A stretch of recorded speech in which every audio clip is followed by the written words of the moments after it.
In the introduction of Sigmund Freud's book The Interpretation of Dreams, he begins by discussing how dreams have been viewed throughout history.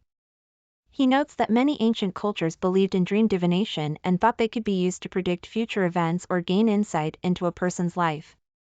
However, modern science has largely dismissed these beliefs as superstition and instead focused on physiological explanations for dreaming, such as brain activity during sleep cycles. Despite this dismissal from scientific circles, Freud argues that there is still much value to be found in studying dreams due to their symbolic nature, which can provide valuable insights about an individual's unconscious mind. To support his argument, he cites numerous examples from literature where authors use symbols within their works to convey deeper meanings than what appears at face value, thus demonstrating the power of symbolism when it comes to understanding human behavior and emotions more deeply. Finally, Freud concludes with a call for further research into dream interpretation so we may better understand ourselves through our own subconscious minds.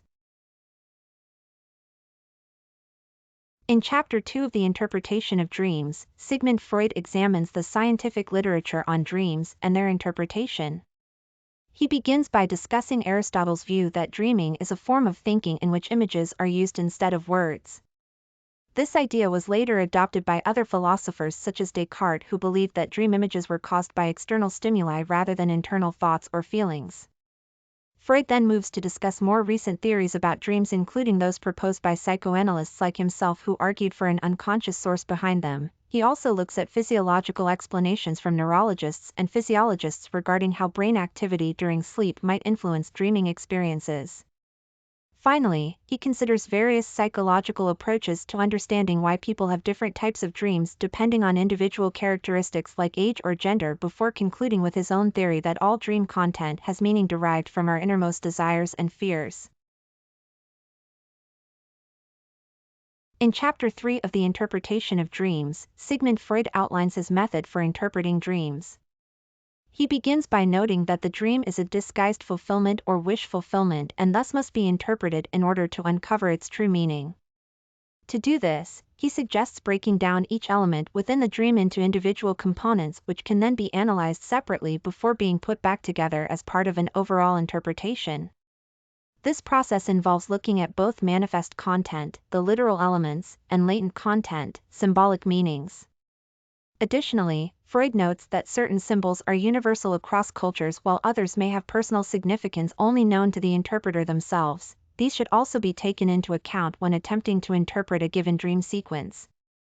Finally, he emphasizes how important it is not just to look at what appears on surface level but rather delve deeper beneath in order to understand why something was included in one's own particular dreaming experience. Oftentimes there will even exist multiple layers with different interpretations depending upon who you ask.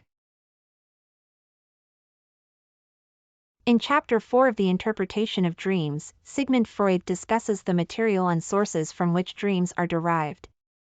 He begins by noting that dream content is composed primarily of memories or experiences from waking life. However, he also acknowledges that some elements may be drawn directly from unconscious processes. To support this idea, Freud cites examples such as when a person has an experience in their sleep but does not remember it upon awakening. This suggests to him that there must have been something present within the mind prior to sleeping for them to recall during dreaming.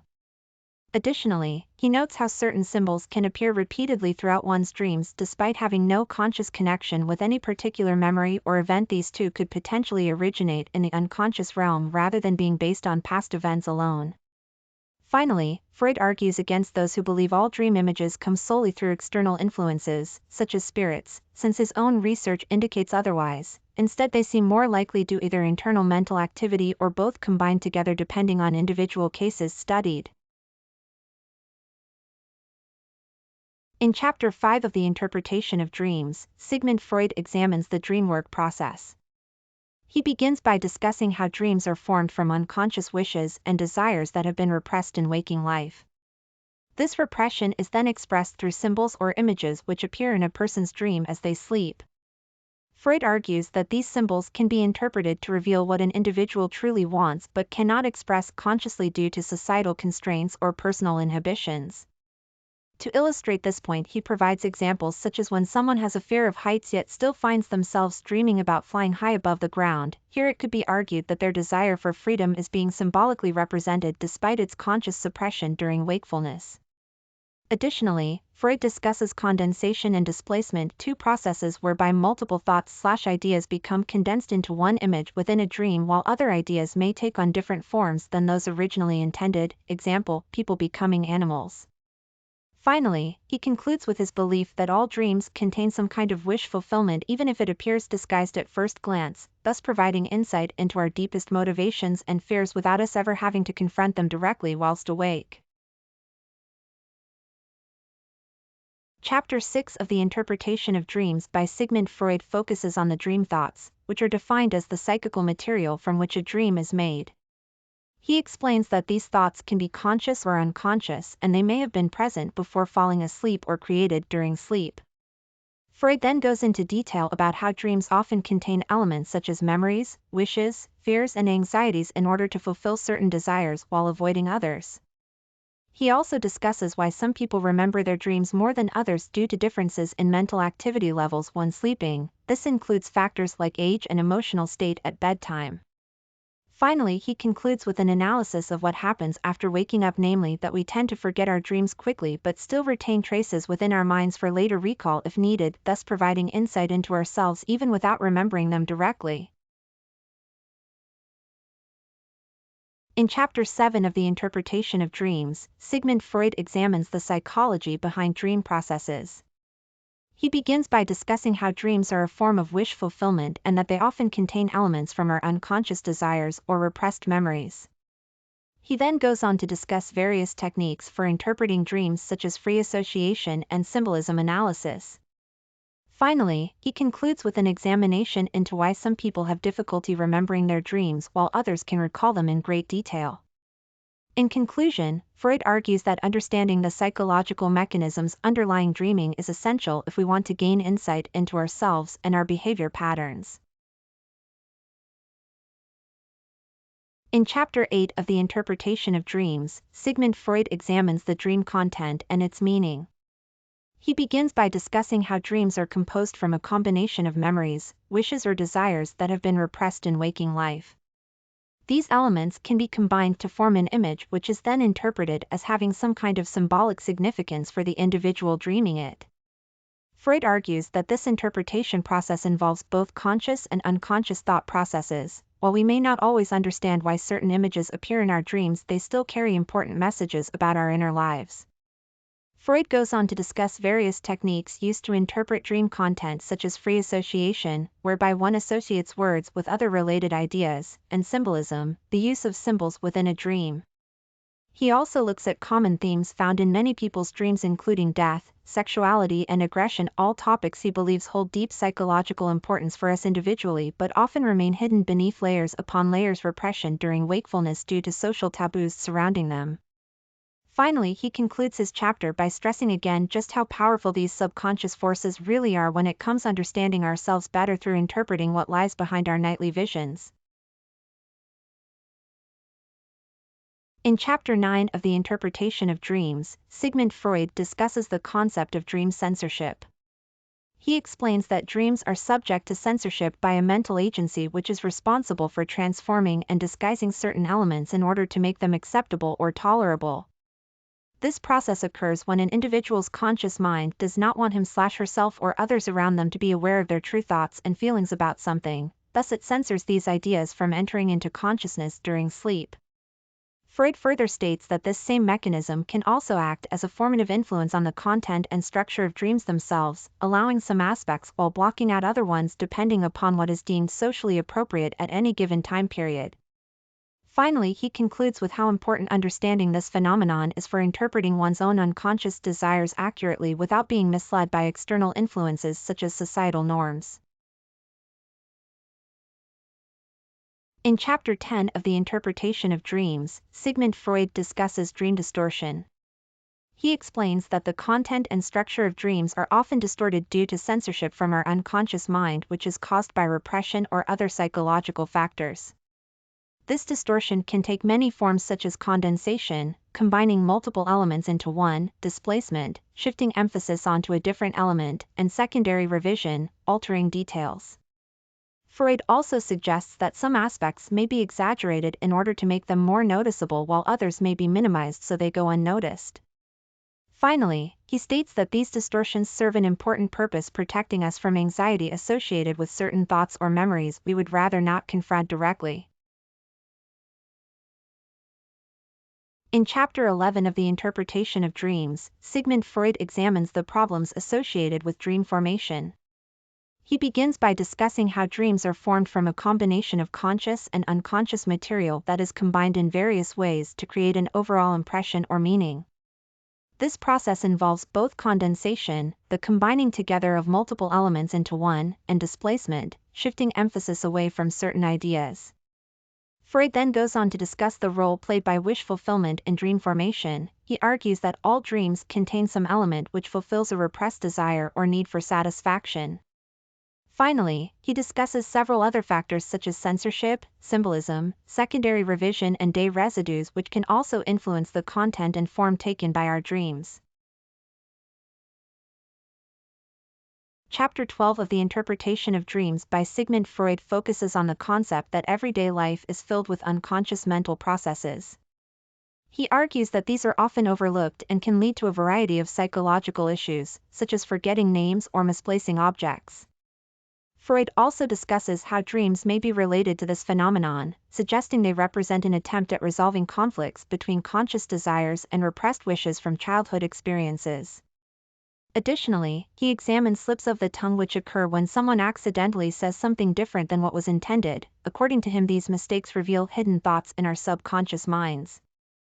Finally, he looks into jokes and their ability to provide insight into people's innermost feelings about certain topics without them being aware it has happened. Freud begins by discussing the symbolic nature of dreams, noting that symbols are often used to represent something else. He then goes on to discuss how dream symbolism can be interpreted in terms of its underlying meaning and significance. Freud argues that there is a universal language which all people use when dreaming. This language consists primarily of symbols which have been developed over time as part of our collective unconsciousness.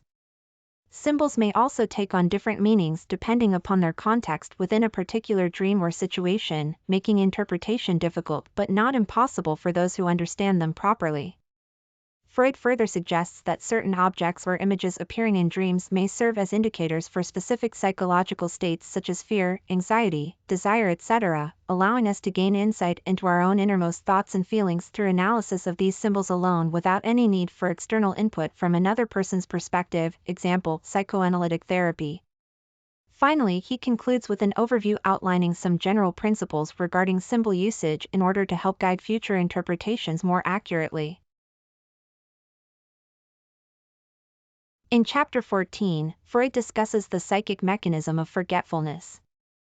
He begins by noting that forgetting is a common phenomenon and can be caused either through repression or displacement. Repression occurs when an idea becomes too painful to remember. It is pushed out of consciousness in order to protect the individual from emotional distress. Displacement involves transferring memories onto other objects or ideas which are more acceptable than those being forgotten. This allows for easier recall at a later date as well as providing some protection against unpleasant emotions associated with certain memories. Freud then goes on to discuss how dreams often involve elements of both repression and displacement, allowing us access into our unconscious mind while still protecting ourselves from any potential harm these thoughts may cause if remembered consciously during waking life. Finally, he concludes by discussing amnesia, complete loss of memory due to psychological trauma, and suggests that such cases could potentially provide insight into understanding why we sometimes choose not to remember things even though they remain accessible within our minds. In Chapter 15, Freud discusses the psychotherapy of neuroses. He begins by noting that a patient's symptoms are often caused by unconscious mental processes and can be alleviated through psychoanalysis. The goal is to uncover these hidden causes so they can be addressed directly in therapy sessions. To do this, he suggests using free association as well as dream analysis techniques such as interpretation and symbolism decoding. Once the underlying cause has been identified, it must then be worked on with therapeutic methods like transference or resistance work, which help bring about change within the individual's psyche over time until their symptomatology improves significantly or disappears altogether. Finally, Freud emphasizes how important it is for therapists to remain objective during treatment while also being empathetic towards patients who may feel overwhelmed at times due to difficult emotions brought up during sessions. Only then will successful outcomes become possible more frequently than not. In Chapter 16 of The Interpretation of Dreams, Sigmund Freud argues that dreams are the fulfillment of wishes. He begins by discussing how dream work transforms latent content into manifest content and then goes on to explain why this transformation occurs in terms of wish fulfillment. According to Freud, a person's unconscious desires can be expressed through their dreams as they attempt to fulfill these wishes without being aware or conscious about it. To support his argument, he provides examples from literature such as Shakespeare's A Midsummer Night's Dream and Goethe's Faust, which demonstrate how characters use dreaming for self-gratification purposes even when faced with difficult situations in life. Furthermore, he explains that some people may have difficulty interpreting their own dreams due to repression but still experience pleasure while dreaming because the repressed material is allowed expression during sleep despite not understanding its meaning consciously at first glance, thus allowing them satisfaction nonetheless, since all humans strive towards gratification regardless if they understand what exactly it is they desire or not. Finally, he concludes by stating that although there might be exceptions where certain types of anxiety-ridden nightmares do occur instead, overall most human beings will continue striving towards fulfilling whatever needs arise within themselves via means like daydreaming and sleeping alike, so long as those needs remain unmet otherwise. In Chapter 17, Freud discusses the problem of anxiety dreams. He states that these dreams are characterized by a feeling of fear or dread and often contain elements from everyday life which have been distorted in some way. The dreamer may experience physical sensations such as trembling, sweating, palpitations, or even paralysis during an anxiety dream. Freud suggests that this type of dreaming is caused by repressed wishes being expressed through symbols and images in order to protect the conscious mind from becoming aware of them directly. In addition to discussing how these types of dreams can be interpreted symbolically, he also examines their physiological causes, including hyperactivity within certain parts of the brainstem known as the reticular formation, which leads to increased arousal levels throughout other areas associated with emotion regulation, example amygdala.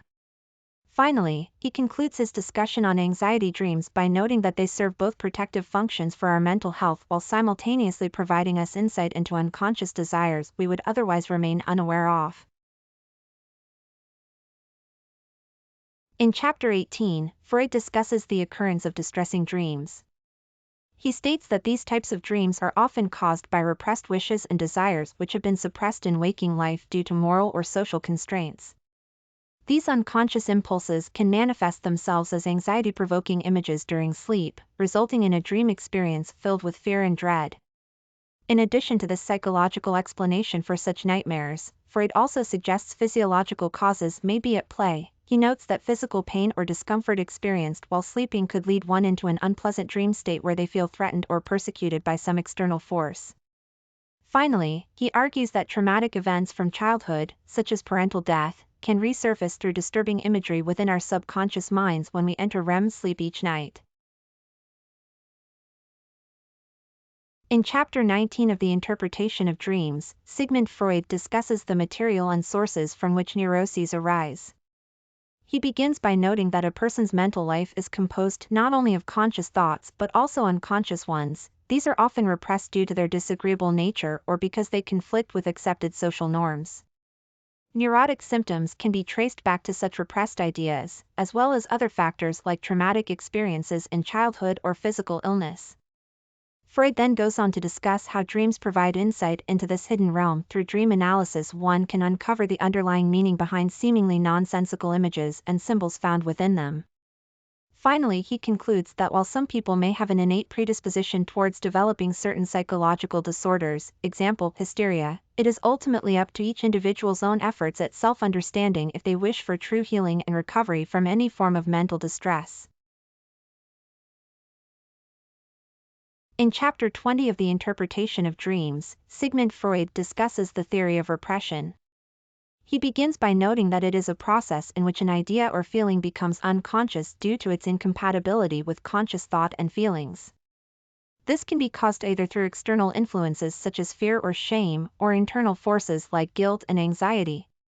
Repression occurs when these incompatible ideas are pushed out from consciousness into the unconscious mind, where they remain hidden until some event triggers their recall.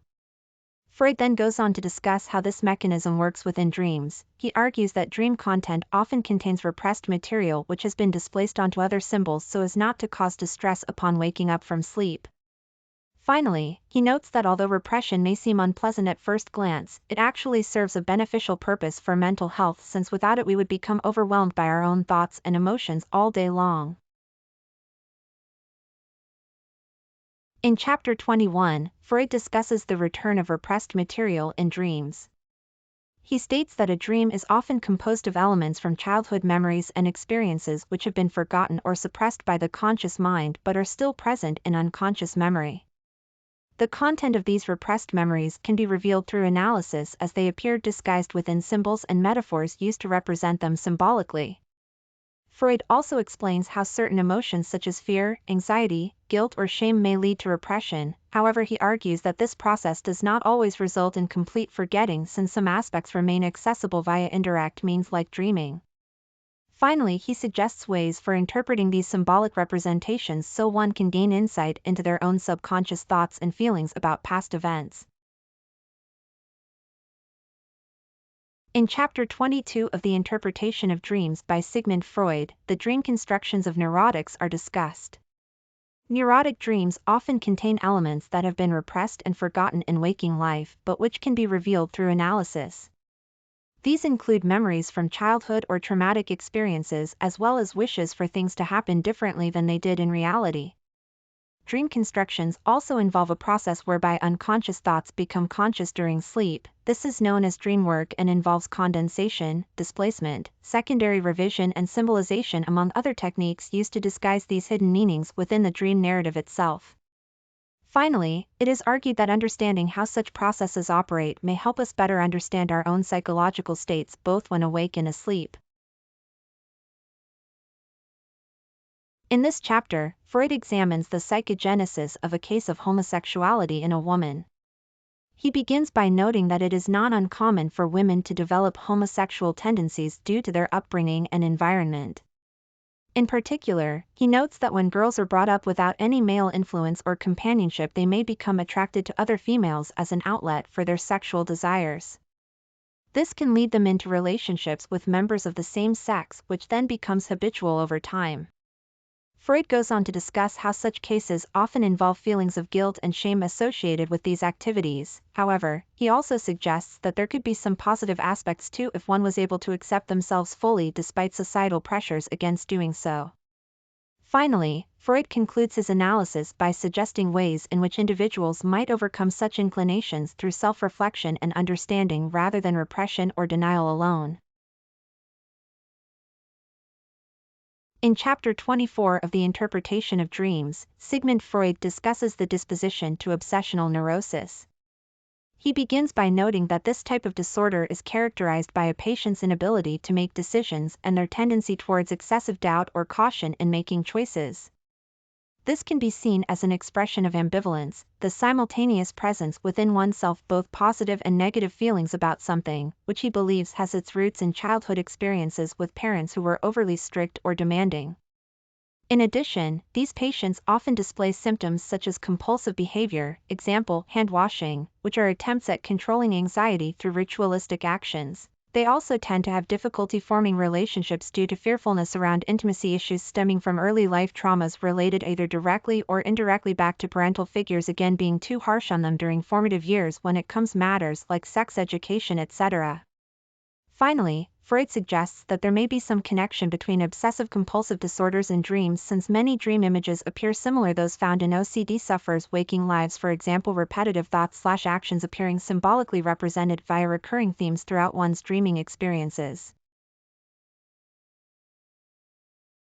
In Chapter 25 of The Interpretation of Dreams, Sigmund Freud examines the psychogenesis of a case study involving hysteria. He begins by discussing how he was able to uncover and interpret the patient's unconscious thoughts through free association during their sessions together. Through this process, he discovered that her symptoms were caused by repressed memories from childhood which had been forgotten due to repression or dissociation. These traumatic experiences included physical abuse at the hands of an adult figure as well as sexual advances made towards her when she was younger. By understanding these events in relation to other aspects such as dreams and fantasies, Freud is then able to explain why certain behaviors are exhibited in adulthood despite being seemingly unrelated on first glance. For example, anxiety attacks can be linked back directly with past traumas experienced earlier in life even if they have not consciously remembered them yet. Finally, Freud concludes his analysis by noting that although it may take time and effort for individuals suffering from psychological issues related trauma-based disorders like hysteria, the chapter begins by discussing the case of a paranoid patient who was suffering from delusions and hallucinations. Freud then goes on to explain how he believes that paranoia is caused by an unconscious process in which repressed ideas are projected onto external objects or persons. He argues that this projection serves as a defense mechanism against anxiety-provoking thoughts and feelings within the individual's psyche. In order for these projections to be successful, they must remain unrecognized, thus, it becomes necessary for them to take on distorted forms so as not to reveal their true nature. The next section focuses on dream analysis as a means of uncovering underlying psychological processes at work in paranoia cases such as this one. Through careful examination of dreams related directly or indirectly with the delusional system, Freud suggests that we can gain insight into its origin and development over time, and ultimately come closer towards understanding why certain individuals develop paranoiac symptoms while others do not under similar circumstances. Finally, he concludes his discussion with some reflections about what implications all this has both clinically, in terms of treatment, and theoretically, for our overall conception psychoanalysis. In Chapter 27 of The Interpretation of Dreams, Sigmund Freud examines the relationship between psychoneuroses and actual neuroses. He begins by noting that while both types are based on disturbances in nervous functioning, they differ significantly from one another with regard to their causes and symptoms. Psychoneurosis is caused primarily by psychological factors such as repressed wishes or traumatic memories. Its symptoms include anxiety attacks, phobias, obsessions, etc., which can be traced back to these underlying mental conflicts. Actual neurosis has a physical cause, such as an infection or injury, and manifests itself through somatic complaints like headaches or paralysis rather than emotional ones. Freud then goes on to discuss how actual neurotic illnesses may become converted into psychical disorders if certain conditions are met, namely when there is a strong connection between the illness's organic basis, example, inflammation, and some unconscious wish fulfillment fantasy related to it, example, revenge. In this case, he argues that what was originally an actual disorder becomes transformed into a psychic one due to repression mechanisms at work within the individual's mind, thus creating new symptomatology not directly linked with any physiological process but instead stemming from inner conflictual dynamics previously hidden away in his/her subconsciousness. Finally, Freud concludes Chapter 27 stating that although we cannot always distinguish clearly between actual and psychic forms of disease, understanding them together helps us better comprehend human suffering overall, allowing for more effective treatment approaches tailored specifically towards each patient's unique needs. In Chapter 28, Freud discusses the significance of unconscious processes in psychopathology. He begins by noting that many mental illnesses are caused by repressed ideas and feelings which remain hidden from conscious awareness but still influence behavior. To illustrate this point, he uses examples such as hysteria and obsessional neurosis, where symptoms can be traced back to a traumatic experience or an unresolved conflict buried deep within the psyche. Furthermore, Freud argues that even when these underlying causes cannot be identified with certainty, it is possible to treat them through psychoanalytic methods like free association and dream analysis, which allow for access into the unconscious mind. Finally, he concludes his chapter by emphasizing how important it is for clinicians to take account of both conscious and unconscious factors when diagnosing patients, since they often interact in complex ways leading either towards health or illness depending on their relative strength at any given moment. Freud begins by noting that the same dream may recur in different forms, and he suggests this is due to a compulsion or an unconscious need for repetition. He then discusses how dreams can be seen as symbolic representations of repressed wishes which are expressed through symbols such as animals, objects, people, etc., alluding to his earlier discussion on symbolism. Freud also notes that some elements of our lives will appear repeatedly in our dreams because they have been particularly important during waking life. These include traumatic events from childhood or recent experiences with strong emotional content. Finally, Freud argues that certain themes tend to repeat themselves throughout one's lifetime, often related to unresolved conflicts between instinctual desires and societal norms, suggesting there is something universal about thematic repetitions within dreaming experience across individuals. In Chapter 30 of The Interpretation of Dreams by Sigmund Freud, the author discusses how dreams are related to neuroses. He begins by noting that dream interpretation is a difficult task and requires careful consideration in order for it to be successful. He then goes on to explain why this is so, because there are many different kinds of mental processes at work during dreaming which can make understanding them complex. Next, he outlines some general principles about interpreting dreams, such as looking for symbols or metaphors within them and considering their context when trying to understand what they mean. Finally, he explains how these interpretations can help us better understand our own psychological states and those around us, both healthy individuals as well as people suffering from various forms of neurosis, mental illness. In conclusion, Freud argues that while dream analysis may not always provide definitive answers regarding one's state of mind, it does offer valuable insight into unconscious motivations which could otherwise remain hidden if left unexamined. Freud begins by discussing the symbolic meaning of dreams, noting that symbols are often used to represent something else. He then goes on to discuss how symbolism can be seen in neuroses and psychoses, arguing that it is a form of unconscious communication between the conscious mind and the unconscious. Freud argues that this type of symbolization allows for an understanding into what lies beneath our conscious thoughts or feelings. He further explains how these symbols may manifest themselves as physical symptoms such as headaches or stomachaches, which have no apparent cause but still serve some purpose within us psychologically speaking. They act like signposts pointing towards underlying issues we need to address if we want relief from them. Finally, he concludes with his belief that all forms of mental illness contain elements of symbolism at their core, whether consciously recognized or not, thus providing insight into why certain behaviors occur even when there appears no logical explanation behind them. In Chapter 32 of The Interpretation of Dreams, Sigmund Freud discusses the concept and development of libido. He begins by noting that it is impossible to explain all mental processes without taking into account sexual instinctual forces or drives. Libido can be divided into two categories: object libido, directed towards an external person, and ego libido, which remains within oneself. Object libidos are further subdivided according to their source, namely narcissistic, anal, phallic/genital and urethral libidos. Narcissistic libidinal cathexis refers to a fixation on one's own body parts, while anal cathexis refer specifically to pleasure derived from defecating or retaining feces in the rectum, as well as other activities related thereto such as sphincter control exercises, etc. Phallic/genital cathexis involve pleasurable sensations associated with genital stimulation, whereas urethral cathexis relate more generally speaking about any kind of urinary activity which may bring satisfaction, for example urinating outdoors instead using toilets indoors. Freud then goes on to discuss how these various forms develop over time, beginning at birth where infants experience primary narcissism before gradually developing secondary narcissism later on during childhood when they become aware that others exist outside themselves, thus allowing them access new sources gratification through relationships with those around them including parents, siblings, peers, etc. This process continues until adulthood, whereby individuals have developed mature adult sexuality capable both giving receiving love affectionate behavior amongst partners whilst also being able to maintain healthy boundaries between self-others, so not get overwhelmed emotionally drained due excessive demands placed upon either party involved relationship dynamic itself. Finally, he concludes chapter discussing importance understanding different types psychosexuality order properly diagnose treat psychological disorders caused by disturbances this area life.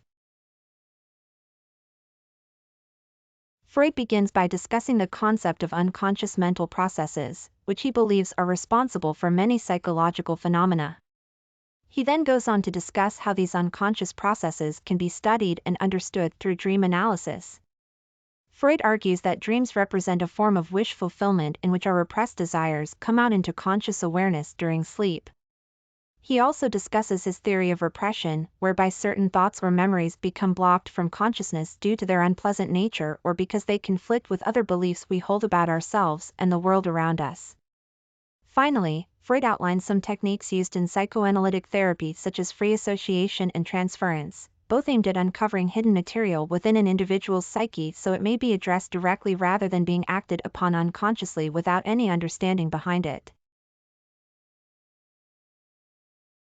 Freud begins by discussing the concept of ego, which he defines as a mental entity that is distinct from both id and superego.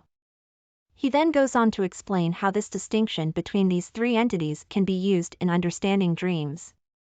Freud argues that when we dream, our conscious mind, ego, attempts to reconcile conflicting desires or impulses originating from either the unconscious, id, or conscious/moral sense, superego.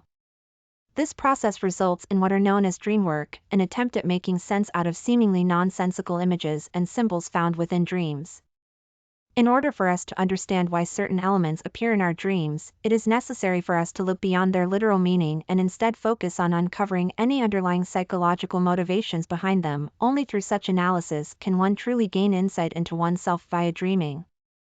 Finally, Freud concludes his discussion with some general remarks about psychoanalytic theory before summarizing its main points once again, namely that there exists a tripartite structure consisting of ego, id and superego, each has different functions but all interact together during dream formation. Finally, psychoanalysis seeks not just interpretation but also transformation so individuals may become more self-aware and better able to cope with life's challenges.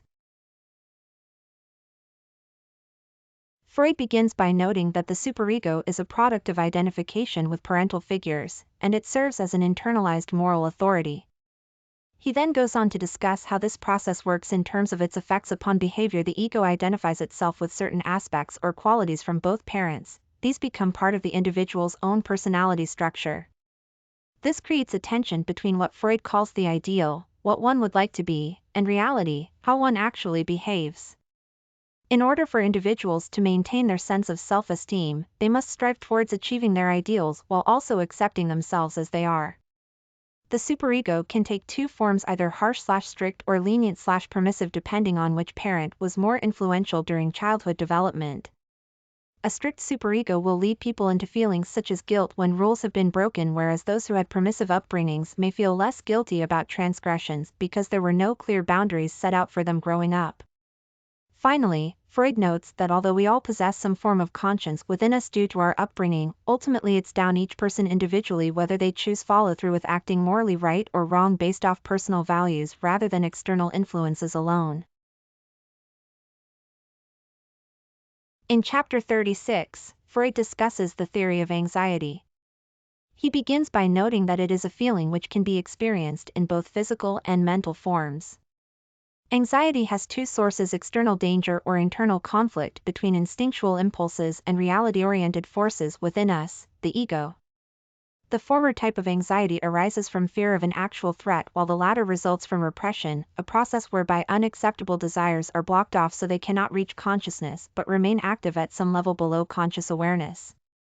This repressed material then produces feelings such as guilt, shame, dread, etc., all under the umbrella term anxiety.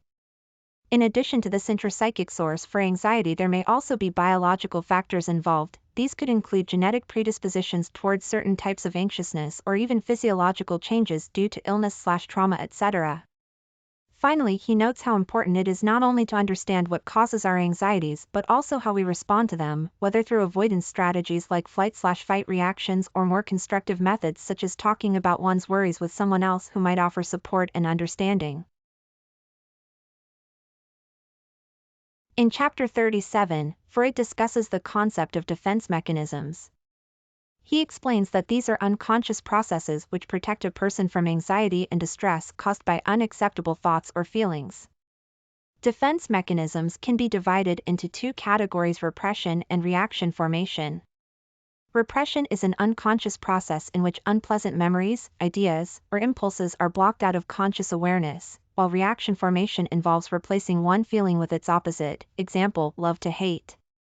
Other common defense mechanisms include denial, refusing to acknowledge reality, displacement, shifting emotions onto another object/person, projection, attributing one's own undesirable traits onto someone else, rationalization, creating false but plausible explanations for behavior, and sublimation, channeling negative energy into positive activities.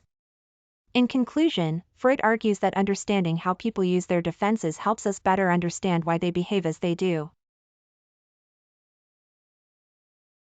In Chapter 38 of The Interpretation of Dreams, Sigmund Freud outlines his theory on the therapeutic process. He begins by discussing how dreams can be used to uncover repressed material and provide insight into a patient's unconscious mind. He then goes on to explain that dream interpretation is an important part of psychoanalytic therapy as it allows for deeper understanding between therapist and patient. Freud also explains why some patients may resist or reject certain interpretations made during analysis. This resistance often stems from fear or anxiety about what might be revealed in their subconscious minds if they were to accept these interpretations without question. Finally, he discusses the importance of free association when interpreting dreams, allowing one's thoughts and feelings flow freely while being interpreted by another person who has knowledge in psychoanalysis, which helps bring out hidden meanings within them that could not otherwise have been discovered through conscious thought alone. In Chapter 39 of The Interpretation of Dreams, Sigmund Freud discusses the therapeutic results that can be achieved through dream interpretation. He begins by noting how dreams are often used as a form of self-therapy and argues that this is due to their ability to express unconscious wishes in disguised forms.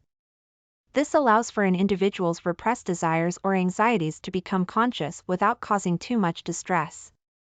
Freud then goes on to discuss various techniques which may help with interpreting one's own dreams, such as free association and looking at symbols within them.